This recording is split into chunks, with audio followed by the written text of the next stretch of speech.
तीन राज्य में लोकसभा की सीटें 140, जिसमें 2019 का लोकसभा चुनाव में एनडीए ने 99 सीट और एक निर्दलीय मिला के 100 सीट पे जीत दर्ज की। जी हाँ, ईस्ट इंडिया न्यूज़ में आपका स्वागत है। मैं आसिफ जमील उर्फ तारा अंसारी आपका इस चैनल में स्वागत है। आज हम बात करेंगे वो 3 बड़े राज्यों की जहां पर एनडीए ने 2019 का लोकसभा चुनाव में प्रचंड जीत हासिल किया था। जी हाँ, आज हम महाराष्ट्र, बंगाल और बिहार की बात करेंगे, जहां बंगाल में बीजेपी ने पिछले लोकसभा चुनाव में आश्चर्यजनक प्रदर्शन करते हुए पहली बार लोकसभा की 42 में से 18 सीट जीतने का उन्होंने काम किया। वहीं बिहार में पहली बार 40 में से 39 सीट और महाराष्ट्र में 48 में से 42 सीट उनके गठबंधन ने जीतने का काम किया। जी हाँ, लेकिन इस बार के हालात थोड़ा अलग है। जहां महाराष्ट्र में उनके पार्टनर हुआ शिवसेना हुआ करती थी, वो इस बार अलग हटकर वो इंडिया गठबंधन के साथ चली गई। वहीं बिहार में एक बड़ा फेस जो मुख्यमंत्री हैं नीतीश कुमार जी, वो भी अब इंडिया गठबंधन के साथ है। वहीं पश्चिम बंगाल में ममता बनर्जी ने पंचायत चुनाव में अच्छा प्रदर्शन करके बीजेपी को कड़ा संदेश दे दिया है कि पिछला जो आपका जो लोकसभा का रिजल्ट है उसको दोहराना इतनी आसान नहीं है बंगाल में। जी हाँ, अगर 2024 का लोकसभा चुनाव नरेंद्र मोदी को अगर जीतना है तो फिर से तीन राज्य में फिर से वो प्रदर्शन को दोहराना पड़ेगा। जी हाँ, हम बात कर रहे हैं जिस तरीके से बंगाल में भी आपने देखा कि पंचायत चुनाव हुआ।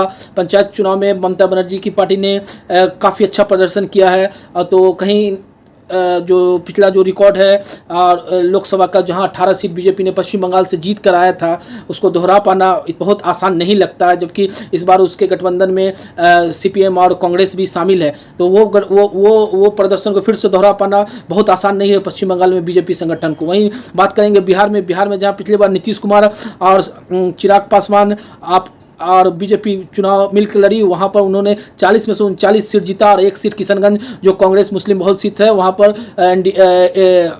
महागठबंधन का एक इज्जत जो बचाई वो इंडिया गठबंधन महागठबंधन का जो इज्जत बचा वो आपको किशनगंज की जनता ने बचाई। वहीं उस गठबंधन के साथी मजबूत साथी अब नीतीश कुमार अब इंडिया गठबंधन के साथ है, तो बहुत आसान नहीं होगा बिहार में फिर से पिछला 2019 का प्रदर्शन बीजेपी को दोहराना। वहीं बात करेंगे महाराष्ट्र में जहाँ पिछले बार 48 में से 42 सीट बीजेपी गठबंधन ने जीता। वहीं पर फिर से उस प्रदर्शन को दोहराना इस बार उतना आसान नहीं होगा, क्योंकि उसके मजबूत साथी कई वर्षों से उसका पार्टनर साथी रहे शिवसेना अब अलग हो चुकी है, अब वो इंडिया गठबंधन का एक महत्वपूर्ण साथी है। तो तीन राज्य में जहां बीजेपी पिछले बार 100 सीट जीत के आई थी, उसी प्रदर्शन को दोहराकर फिर से 2024 का चुनाव जीतने के लिए नरेंद्र मोदी को फिर से बहुत सी मेहनत करने की जरूरत है। जी हाँ, आज हम फिर से बात करेंगे हम बिहार की उस 39 सीटों में से 17 सीट पर बीजेपी ने जीत दर्ज की थी, जबकि 16 सीट पर जनता दल यूनाइटेड ने जीत दर्ज की थी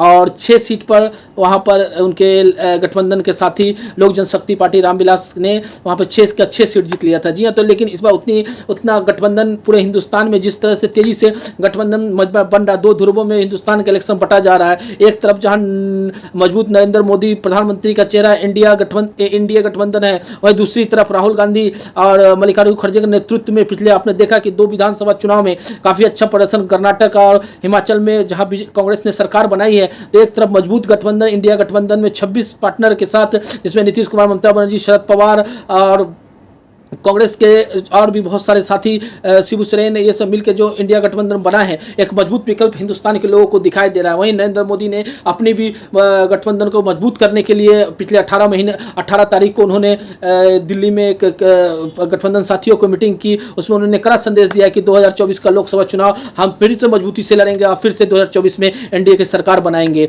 ऐसे ही खबरों के साथ हम फिर आपके पास आते रहेंगे। हमारे इस चैनल को ईस्ट इंडिया खबर को सब्सक्राइब लाइक जरूर करो। मैं आसिफ जमील और तारा अंसारी, धन्यवाद।